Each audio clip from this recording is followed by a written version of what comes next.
You're listening to Trek FM. Want to join in the conversation and share your thoughts on this episode? Join the Babel Conference, our listeners' discussion group on Facebook. Just type BABEL into the Facebook search field, and we'll look forward to seeing you there. This is Steve Sansweet of Rancho Obi-Wan, and you're listening to the 602 Club.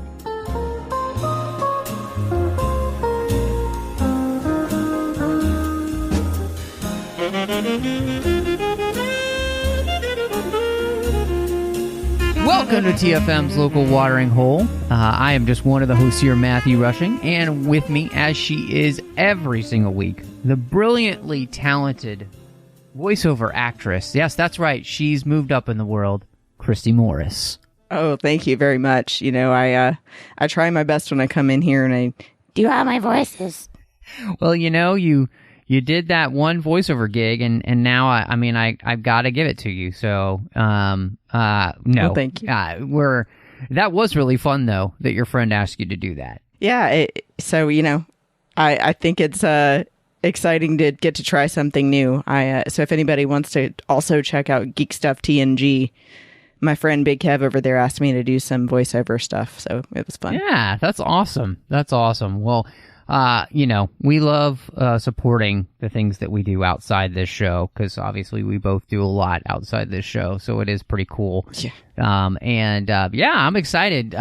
We got to go back to the theater this week, something that we're going to talk about here. But before we do that, Christy, we did get a brand new review over there on the old Apple Podcast. They gave us 5 stars. It said, "The best." This is from Masking Problem. And it said, "I originally came to this podcast for the Star Wars, but it quickly hooked me on so many other fandoms. Y'all are the best." Well, hot diggity dog. Aww. Gee, thank you. Yeah, I mean, gee willikers. I don't know why I'm using all these. You can't get any better than the best. So. Seriously. So, no, I'm super excited. I really appreciate, that people still do that for the show. I mean, this show's been around for like a long time now. I think 2012 is when we started. So it's been quite a while, and appreciate all the people here with us on this journey through all of the fandoms that we love. And so you can find us wherever you get your podcasts, Apple Podcasts, if you happen to be there. It's still the best place to help the show grow, where you give us a star rating review. We read those out on the show, regardless of what they say. So please do that. You can find us on Twitter, which we hope you're following us there, at the 602 Club, which we're still, because it has been very hard to get a copy of the new Batman v Superman Remastered Edition. We're still running the contest, so just keep following us over there, and you'll be entered, and we will draw a winner once they come back in stock, and we can get them out to somebody. You can also find us on Instagram. If you're not following us on Instagram, go over there at the 602 Club TFM. And then, of course, you can find us online at Trek FM, or on Facebook at facebook.com/Trek FM. The Babel Conference is where people go on Facebook, listeners all over the world, to talk about all of their favorite shows here happening on TFM. And then, of course, if you wanted to send us an email, you can do that at trek.fm/contact. Christy and I will get that email. We could talk to you that way. So, Christy, I think, if I'm remembering correctly, this is the first time that we've both been back in the theater to see a brand new movie. And so I just kind of wanted to ask you what the experience was like going back to the movies, because I know it's been even longer for you than it has been for me. It was actually incredible in a good way. My husband and I went together on Sunday afternoon, and it was crazy. For one, there was hardly anybody there. I thought that with theaters reopening, everyone would be rushing to go back to the theater all at once, but it wasn't like that at all. And even for the standard showing, they had us do reserved seating this time. So that was actually kind of nice. So we got great seats. There was hardly anyone in the theater with us. It was like us and 4 people, and watched an awesome movie. So that is really cool. I'm glad that you had a great time and enjoyed going back. Here, theaters had opened up a little bit last year, and a couple of times, and so I'd been to the theater at that point, but obviously it took a while for them to open back up again, and so Yeah, it's been great to be going back and seeing movies in the theater. And, all in all, this is the type of movie we're talking about, Godzilla versus Kong, and seeing it on the biggest screen possible is I think, the best way to go. Because I've seen it at the theater, and I saw it through HBO Max at home just because I was wanting to rewatch it before we talked about the movie. And I just did not have time to go back to the theater. I was kind of watching it in bits and pieces when I had a chance. So, yeah, I mean, all in all, I'd say the better experience was seeing this on the big screen as, massive monsters battle each other. Oh, yeah. It's so much better the bigger it is. So, bigger is better. So, yeah, that's what I always say. Yeah. So I was really interested because, we've talked about all of these kind of like MonsterVerse movies and how they've all been connecting with, Godzilla. And then, of course, we had Kong Skull Island, and then Godzilla King of Monsters, and now Godzilla versus Kong.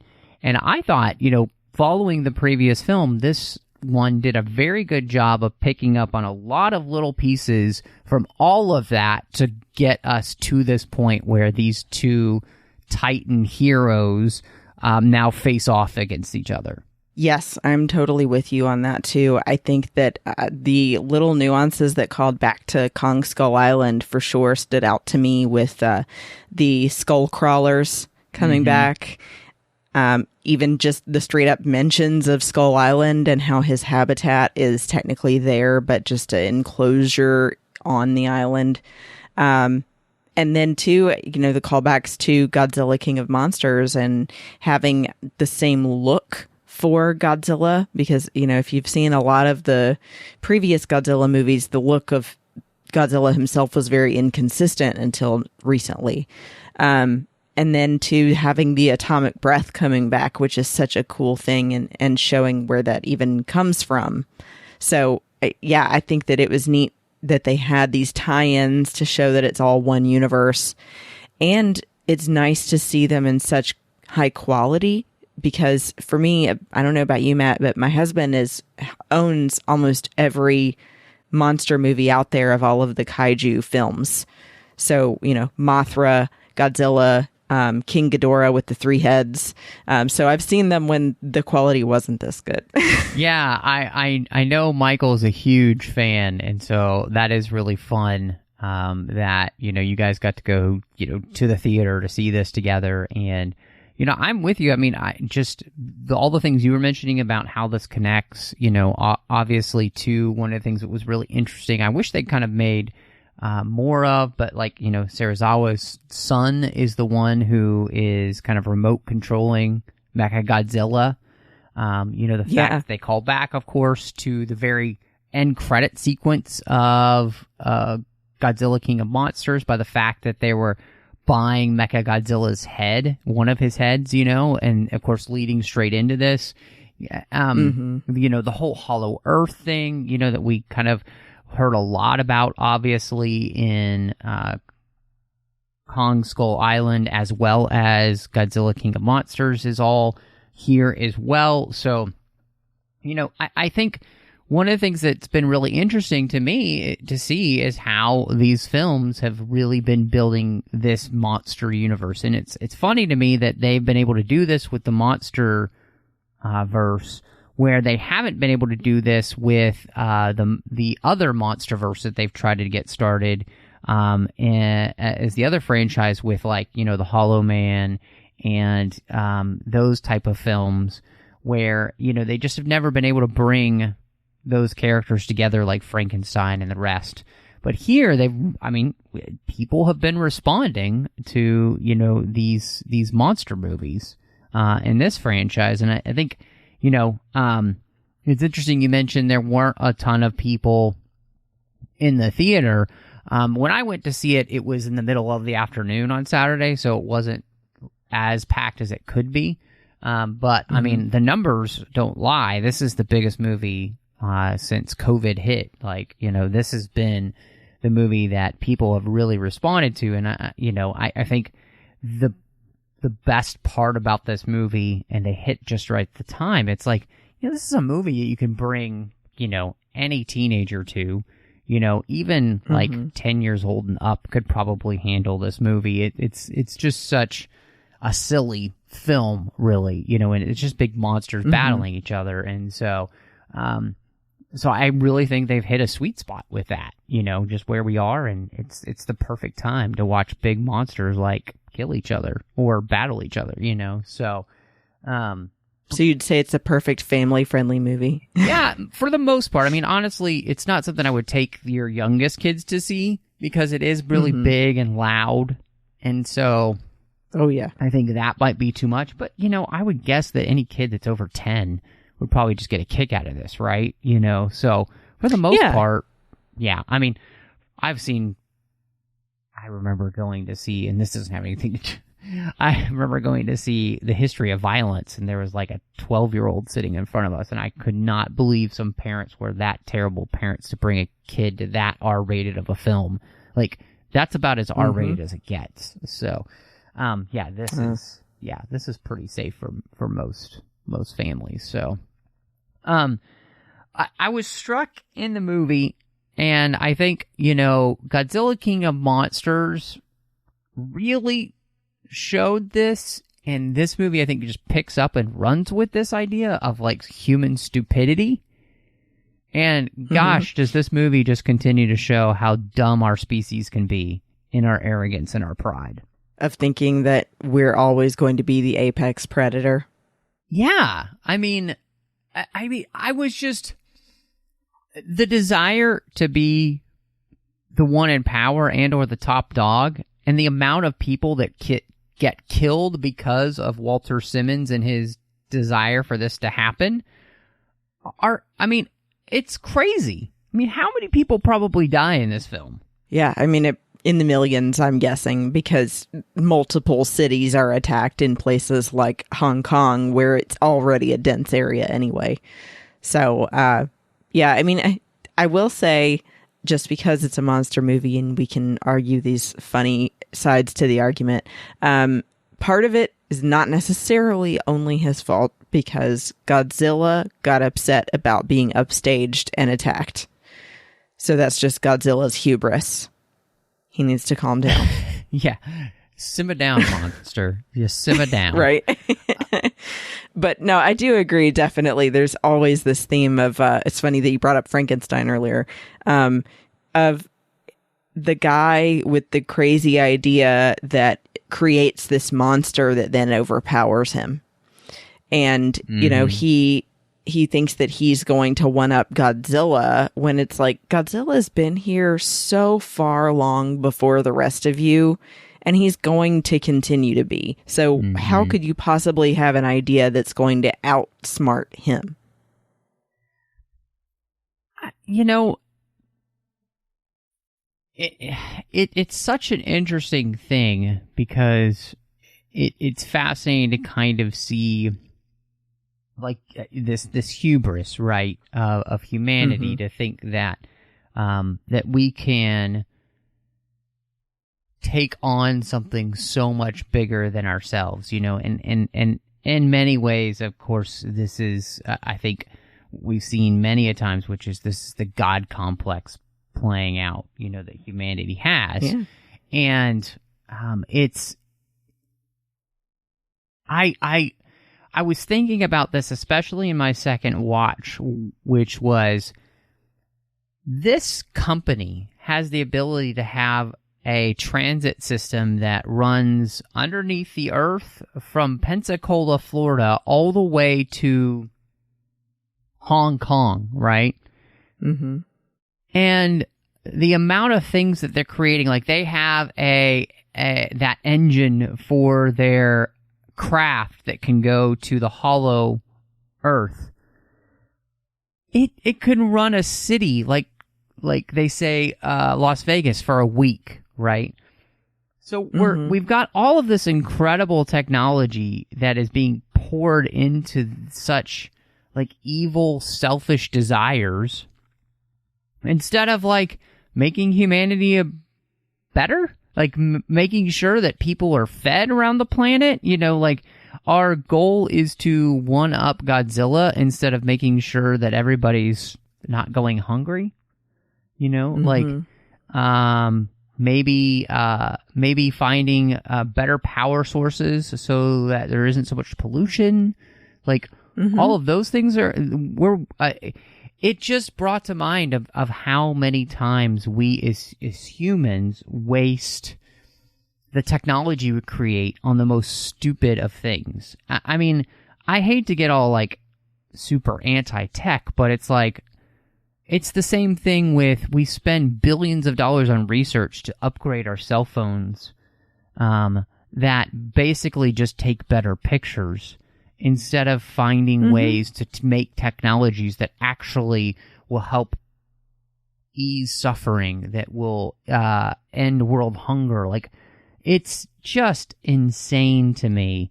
And this movie puts that on display. Yes, it's big and it's stupid, but I think it puts it on display in a way that we can truly see just how dumb it is.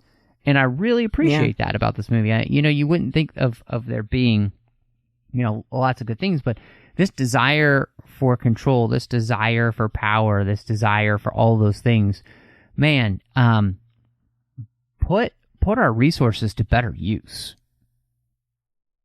That's a good point. That's something that I didn't pick up immediately upon watching it, and so I'm glad that you brought that up. And it, I will say in kind of a funny way, the way that I used to think of this as a kid was, man, every time I can't finish my dinner, I wish I could send my leftovers to someone that needs it.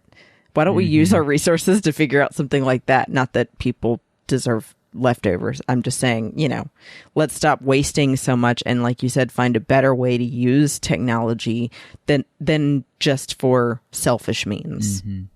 Yeah, I mean, and we've talked about it many times on this show, and I think, it really comes down to it. I think Interstellar really puts it the best, when you've got Matthew McConaughey's character talking about this fact of that, we used to look up at the stars, but now we're just here digging in the dirt.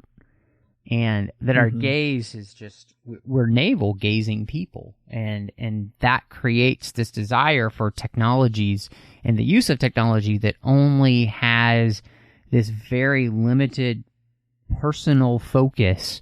And in the end, it doesn't really truly make our lives all that much better, Right. And billions of dollars are getting wasted for no good reason, Everybody that has a cell phone right now literally doesn't need another cell phone, The one I have right now is a fantastic thing, and it could last years, right? But no, we'll, be part of the rat race and get told we have to upgrade it because it's the next biggest thing that's truly going to change our lives, and literally it's not going to do anything. And this is what we see them, doing with this technology, And it is one of those things that's the conceit of this movie, too, of just like how grandiose the technology is here. And I love that the movie doesn't really do anything to explain all that or anything. It just is. And I think the movie is kind of better for that you come into the movie and this is what it is. And I don't need to explain why we have all this type of technology. We just do, if we can have massive titans, we've figured out how to have, like sweet hovercraft. And that you can flip a switch on the hovercraft and jumpstart Kong's heart. Yes, which, also doubles as a titan defibrillator. So, right. Which is really important, obviously. It's so handy. It is so handy. So I thought was really interesting, too. We have in this movie, we have Bernie Hayes, the character played by Brian Tyree Henry. And what fascinated me about this was this whole idea of conspiracies. Because in our world, just legitimately, conspiracies have taken over any side of the aisle. And I thought it was really fascinating to me for this movie to see that the conspiracy theories are right. Yeah, that that he ends up being the predictor of everything that's going on. I think that it's really a cool way to go, rather than the way that you see a lot of times is just that the conspiracy theorist is the crazy person and nothing that they say ever comes true. I think that they want to also give some justification to he's been through a lot personally with losing his wife, and then, you know, working at this company that he doesn't necessarily love, and so he's kind of already suspicious of. But I like that they then bring Madison, or Millie Bobby Brown's character, in on it, and that it's sort of that childlike innocence, I guess I would call it, that Bernie still has, that then he and she are able to bond over. You know, because she still hasn't seen a lot of the world. She's still very young. But she's immediately, you know, leveling with him and saying, no, I'm with you. And he's, you know, like, asking her if she drinks tap water or not. And she's like, oh, never. What was kind of interesting to see is that the movie seems to be saying that it's the people who can't see it are the ones that are kind of wrapped up in the BS of this world. You know, they're wrapped up in kind of the bureaucratic BS, you know, really. And or like, I think of, it was really interesting that, because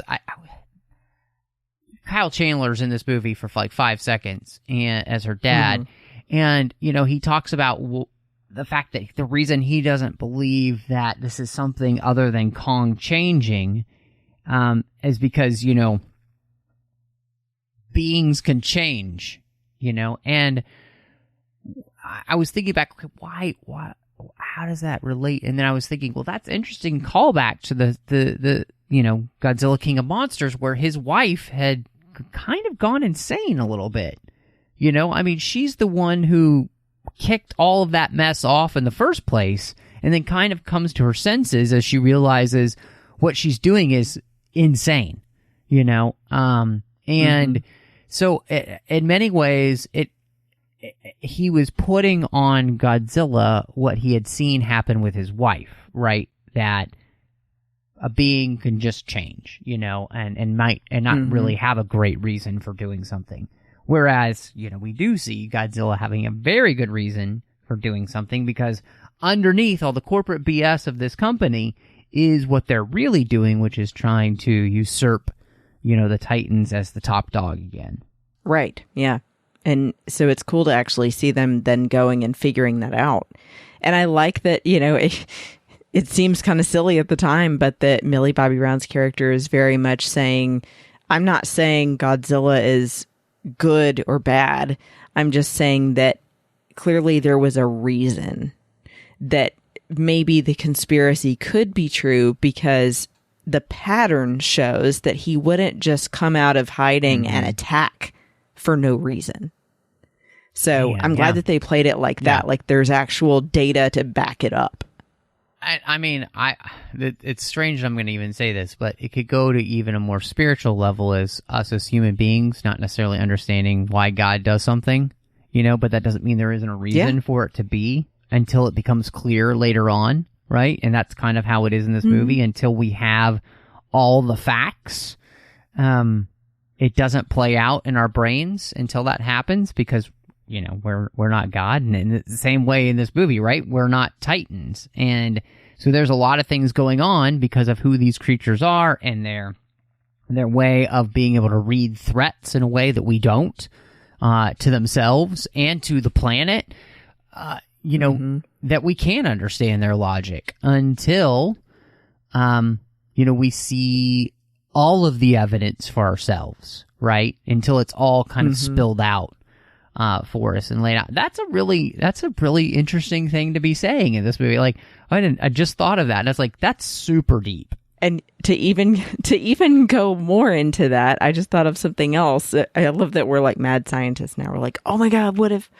But you remember when they're talking about how Kong would probably go once they direct him the right way to the Hollow Earth space, because he's kind of like a homing pigeon, where they have this innate sense of where home is or where they're from, even if they've never physically been there. Their ancestors were, so somehow they know. It's sort of saying, too, that humanity needs to remember that there's something bigger than itself. I like that. Yeah. I don't know. I just... No, I mean, gosh, you could even bring it all the way to saying, like, we all long to be in the Garden of Eden, and we're always trying to get back there, and we can't find our way back there. Yeah, so yeah, you get super deep with this. No, that's so great. I love it. It's seriously my favorite thing about, thinking about a movie and just kind of, what is the film trying to say? And I have no idea if that's exactly what, the director has in mind here at all. But it's interesting that, the thematic elements of the film, some of that has to be there. Someone has to have thought about this in that way, because those things are actually, I mean, I don't know. Maybe I would love to ask Adam Wingard if he was thinking that seriously about, Godzilla versus Kong. But so you mentioned the fact of Kong, going to the Hollow Earth, and we finally go there, which is really cool. And so I wanted to ask you about that because, once we get there and we kind of get inside that temple, basically, I was really fascinated. Like, there seems to have been like an ancient Kong civilization that had created this place, that had built this place. And it really kind of left me wondering, we allude to the fact that Kong is really smart. And we're just now seeing that because somebody is finally reaching out and connecting with him. I mean, when we found him on Kong Skull Island, all of his family had been dead, and he'd been alone for who knows how long. And so what did you think about that? Because to me, this opened up a lot of interesting doors. I thought it was really cool. I think that whole time, I don't know about you, but I was on the edge of my seat because this is so different. I mean, obviously the whole time we're usually on a regular old Earth. But even though we have these crazy monsters, then getting to see a completely different landscape. And I love that the way that they had it where you're coming through the Earth's crust down into the center and then landing on ground where there's actually two opposing grounds facing each other with this anti-gravity in between. So I loved that. But yes, the temple too, and him finding another like giant gorilla titan skull there with this old axe, or tomahawk or whatever you want to call it, that can charge up from that life force. I love the connection of all of that together, and then how that connects him to Godzilla. Yeah, I mean, I like to think of it as like the Kong Excalibur, like that. Yeah. The Kongs of the past had built these weapons that were taken from, fallen kaiju, the fallen Godzillas, and created to harness this atomic energy, basically, that would allow the Kongs to be a threat to them, and part of that is because I think it was interesting because this movie seemed to be saying that if given the chance to have a community, the Kong species would become more intelligent again. And because clearly an intelligence built that temple. You can't build something like that without being super intelligent. So it harkened back to this idea of like, the idea that we become less intelligent, the less withdrawn from community we are. And when we're just kind of cloistered in our own little bubble, we actually become dumber, because we need people to bounce ideas off of. We need to be sharpened by one another to grow and to mature and to and to bounce ideas off of, so that if it's false, we can be told that, and all these type of things. And so I was really fascinated by that thematic element as well, and seeing the fact that Kong is a much smarter being than even the one we saw on Kong Skull Island, because what has he begun to do? He's begun to communicate with this little girl. He's begun to communicate with Gia. And it's in that connection, it's in that communication that his intelligence is being reawoken. And his base instincts are becoming subservient to intelligence. And to me, I feel like there's a lot being said there about how we as human beings, we have a base instinct that must be curbed by learning, by understanding, by being taught, because our base instincts aren't great. And I think what we kind of see is our base instincts are basically Walter Simmons, which is we just want to be top dog. That's the primordial, instinct, or is primal. Yeah, the primal instinct is just to be number one. Whereas community and knowledge and learning and wisdom teach us that there's something more than that. There's something better than that. So just again, the fact that we're kind of having that kind of discussion, and what I feel like that whole area was kind of showing us was really cool.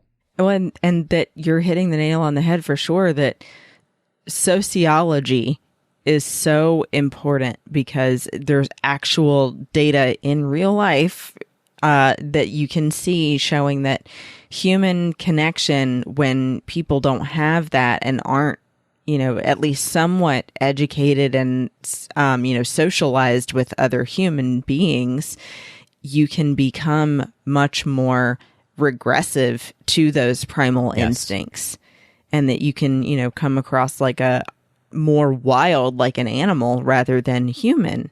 And so they're definitely showing that it's like, even in this movie, humanity has regressed to those animal instincts, and Kong has actually progressed to being more intelligent. And I did love, I'm glad that you mentioned that with the little girl, Gia, because I'm sure you probably know as well, but maybe some people that saw this didn't know, gorillas can actually learn human sign language. Yep. And so I was thrilled that they threw that in here, because they didn't have to, but that's something real that would be able to be done by a being like Kong. So yeah, no, I love that too. Obviously, they make the joke in Zack Snyder's Justice League, about where he's talking about, Flash is talking about his skills, and he's like, sign language, gorilla sign language, which is a funny link to his Gorilla Grodd confrontations. But yeah, no, absolutely right. And I think, for me, when I think about the human characters in this film, we'll talk about through some of them here, but I think Gia was the best part of this. One, I love the fact that she's deaf. She comes from the native people who lived on this island, who were destroyed during the storm that's kind of taken over Skull Island, and has made it very difficult for even Kong to live on there, because they had to create this containment facility, so it's more like his normal habitat. Otherwise, it's just being destroyed by this almost supernatural storm that just won't leave the island. And he saved her, and he's the one kind of taking care of her with Eileen Andrews, who's played by Rebecca Hall. But their relationship between Gia and Kong, I thought, was the best part of the film when it came to just kind of like emotional pull. Because I think it actually really resonated, because there are these two characters who are misunderstood by most other people, right? And yet they find solace in one another because they can understand each other. And they're fearful of the outside world because so much of the outside world doesn't understand them. And yet they find the connection together. So I really appreciated how that character and the way, I mean, Kaylee Patel was fantastic in the role. You know, she doesn't get to speak, but she emotes very well, especially for a child actress. So the whole thing between them really worked, and to me was the highlight of the film, just emotionally. Yeah, I think if you didn't have that, it wouldn't be as good of a film and as strong as it is for that emotional connection, because you also get to see more of that emotional side of Kong through her. And that, you know, even when, you know, the doctors are telling Gia to tell Kong, it's okay, tell him he can go down the tunnel to the Hollow Earth. She's like, but he knows that's not true. Like, he would know if I'm lying to him. So right. I like that they even are kind of calling out that they are technically lying to him, but that they're trying to convince the little girl to go along with the plan. So, yeah, I think that was without a doubt the heart of this movie, and kind of replaced that as the main focal point human relationship, whereas in the previous movie, you know, it was Millie Bobby Brown and her dad. Right. Well, and I think, you know, it was interesting because what we kind of see here in the film is these kind of outsider characters and or younger characters, again, that are not totally bought into the narrative of the world, right? The corporate BS and the bureaucracy, the ones that really kind of are seeing through this. So, you know, you have Madison Russell and you have Bernie Hayes, as well as Gia with Kong, who are kind of like seeing through the haze that's being put out there. And then you have characters like, you know, Dr. Nathan Lind and Irene Andrews, who are kind of falling for the you know, the narrative. Yeah, the narrative, the bunk they're being sold, right? And part of that is like, you know, with Lind, he finally finds somebody who says they believe in him, where in a world that nobody's believed in him, they call him a fraud. And in the end, it's, you know, you have Dr. Andrews, who is looking to try and take care of Kong, and she is stuck between a rock and a hard place because this island is not going to support him anymore. And so the thought of finding a new home for Kong where he could actually live and be taken care of in a way that he couldn't never be here, because humanity doesn't really have a way to take care of him and protect him from Godzilla because of them being the two alphas. You know, it makes sense, but it's interesting that they can't think beyond just what's right in front of them, you know, whereas you have these other characters who are like, yes, I see what you're saying, but behind that, I kind of see a bunch of malarkey. Right, yeah. Well, and I mean, they kind of introduced that from the get-go with Madison, because she's the one listening to Bernie's podcast and, you know, skipping school to go talk to her dad about Godzilla. And, you know, she does what she has to do because, you know, she's a kid and has to go to school. But she's also a person who just sees through all of the, you should do X because I tell you to. Because. Yeah, exactly. She's one of the people that asks why. Well, and I think what's interesting is she's also asking the question why in reference to the behavior she's seeing, because it doesn't meet the facts. So, I mean, it doesn't... This is the thing, like, what I also see this movie saying, especially through all of these characters, is that people are willing to believe what's most easy more than they are willing to believe what actually fits the facts or what feels good to them. Like, her dad cannot see what's happening with Godzilla because he won't put aside his own feelings about the matter and what's actually happening with the data, which is, you know, she even says, like, Godzilla hasn't attacked anyone. This is out of his character. This is out of the norm of the facts that we actually have.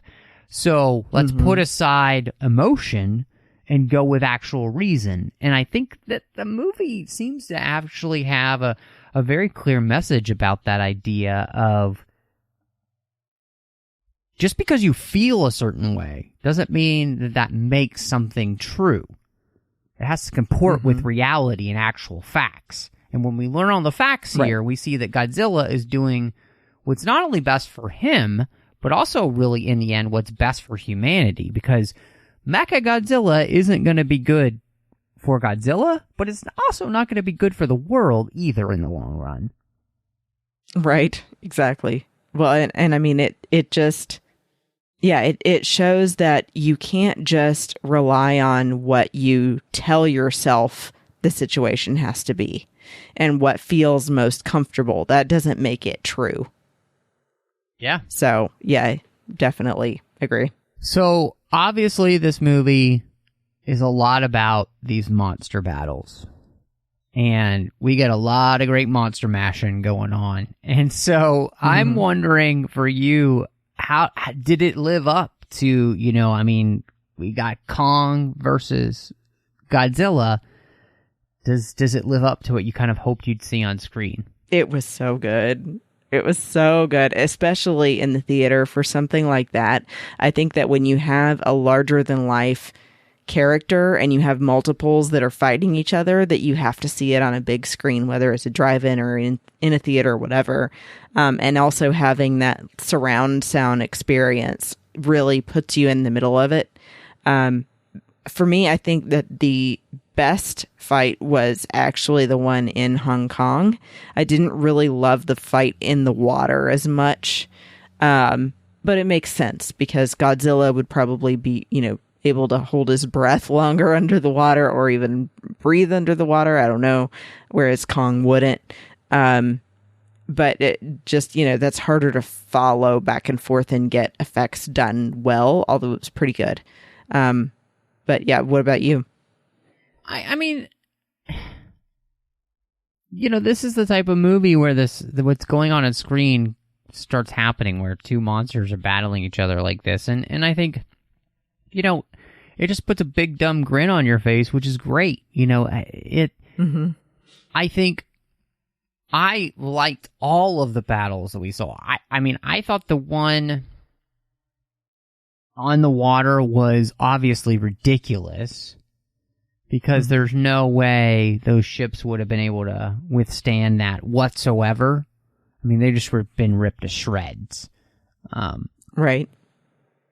I mean, there's just no way you can keep flipping a tanker that size, basically, and have it be okay. There's also no way that an aircraft carrier is going to be able to support the weight of a gorilla that big, and or Godzilla on top of it either. I mean, they just literally, there's not enough buoyancy. It's not possible. But who cares, right? Like, literally, who cares? This is just way too much fun. And like you said, you know, once we get to Hong Kong and they're battling one another, I think this is really good.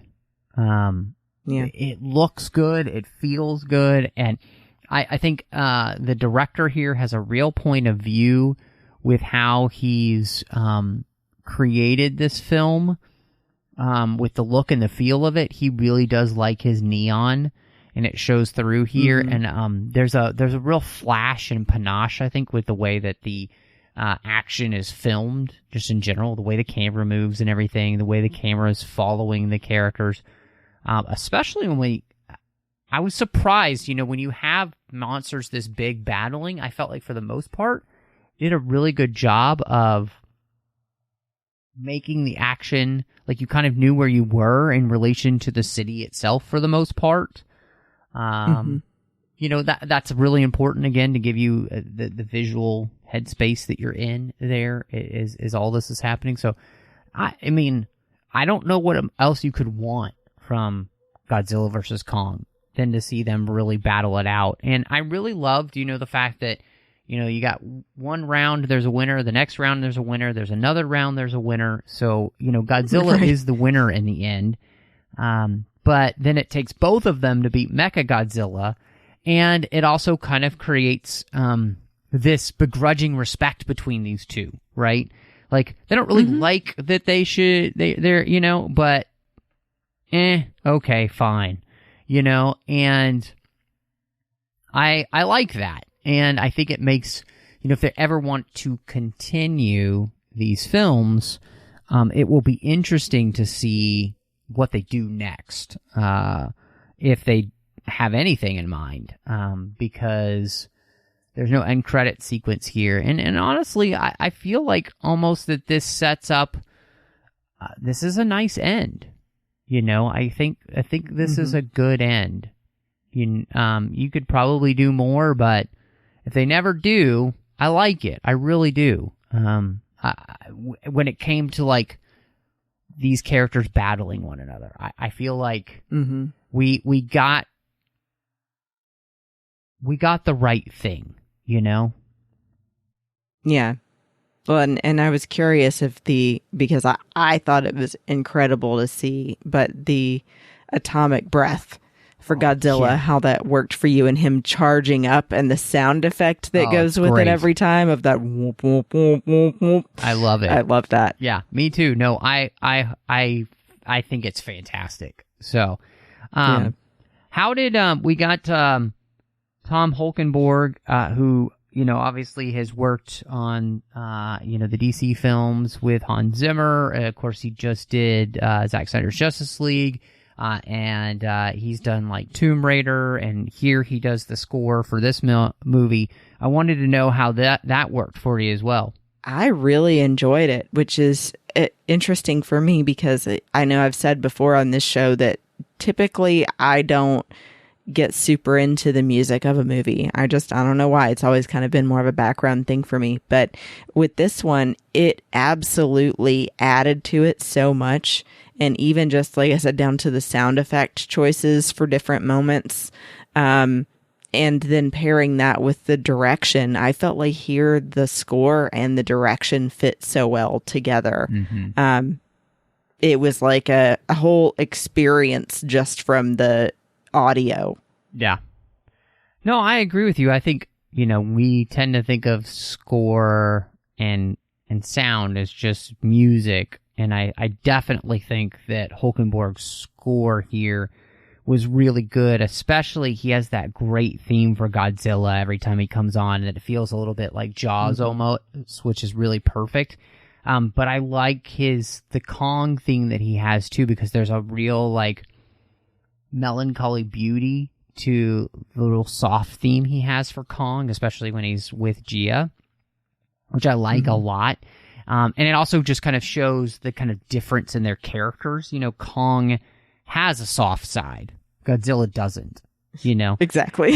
Which I think is great, So I really appreciated that. I listened to the score, a few times, and I've really been enjoying it. So, I think he's gotten to be a better and better composer with each film.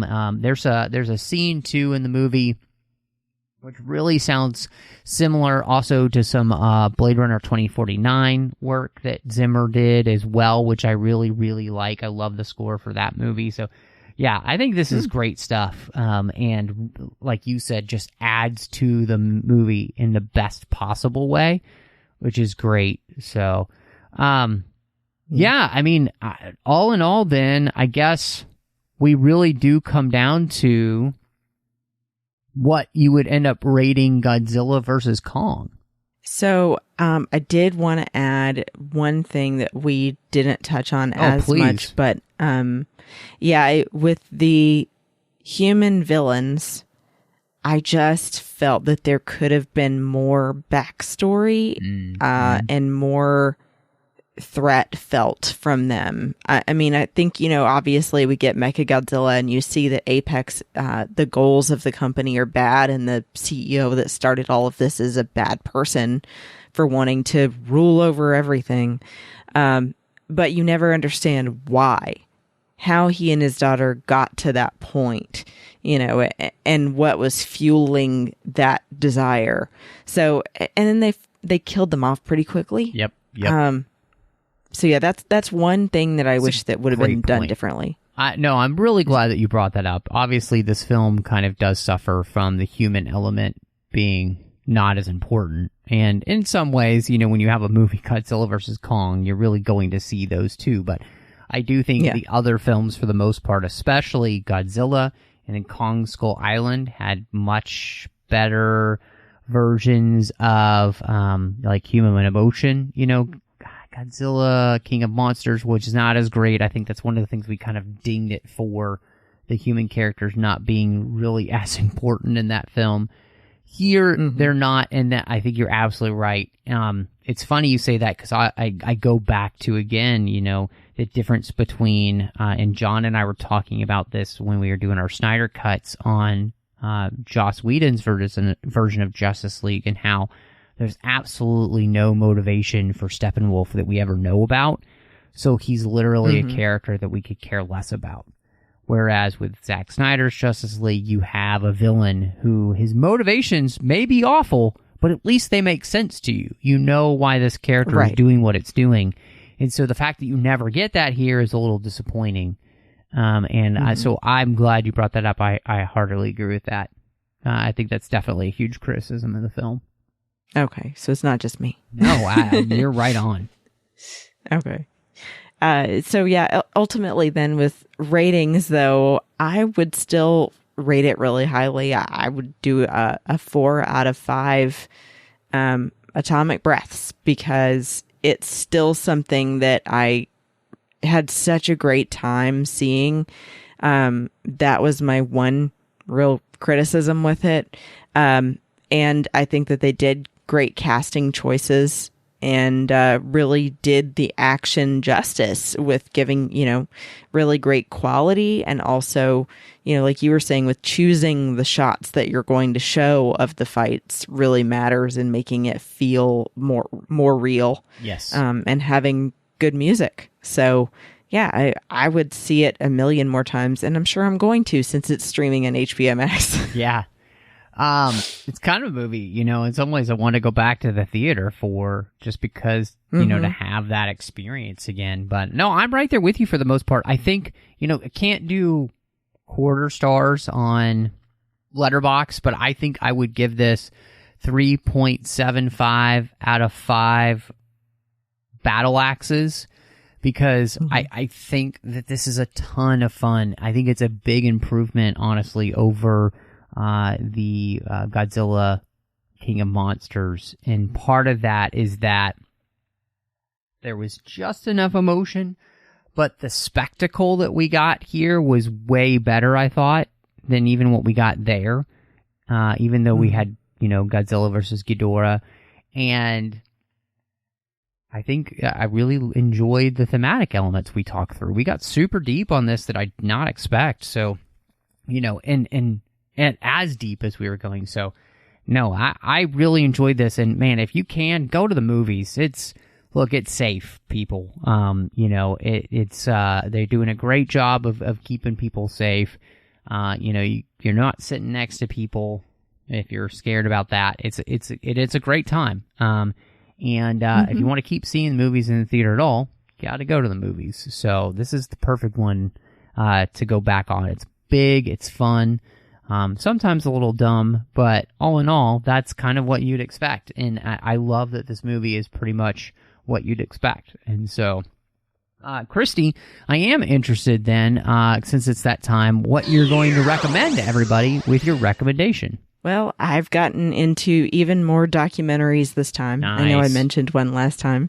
Yeah, it's so funny. That never used to be hugely my thing, but since we've been streaming everything until this point, I found another one on Hulu, actually, called We Work, or The Making and Breaking of a $47 billion Unicorn. Whoa. So, yeah.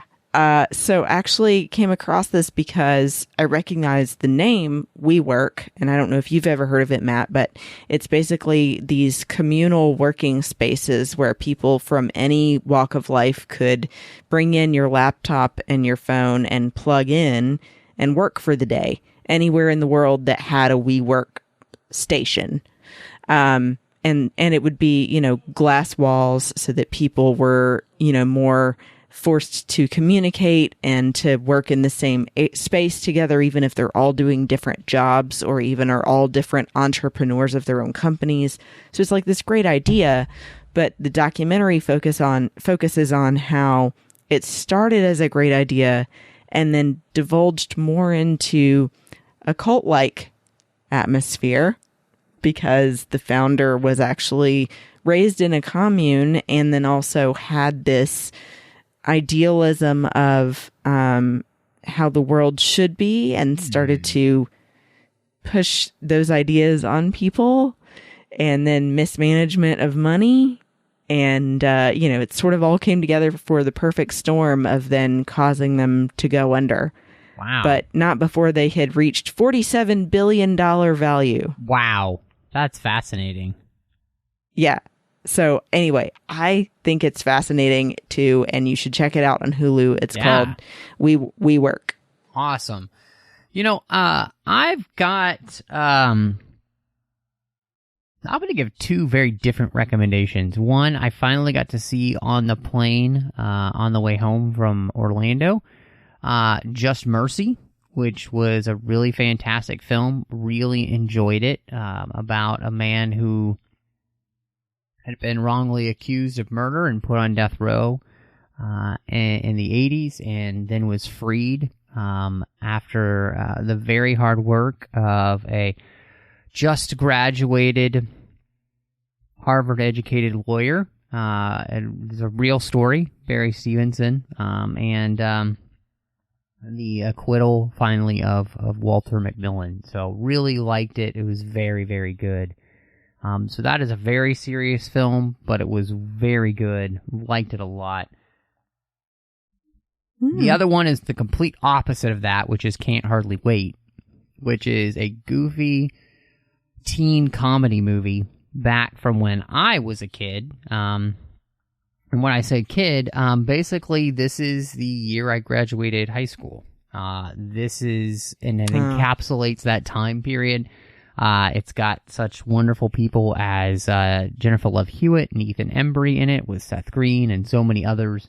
And it is a fantastic time capsule of that era, and it is hysterical. So either one of those, if you want to cry, Just Mercy. If you want to laugh, Can't Hardly Wait. So, Christy, if anybody wants to catch up with you and see what else you've got going on, where can they find you?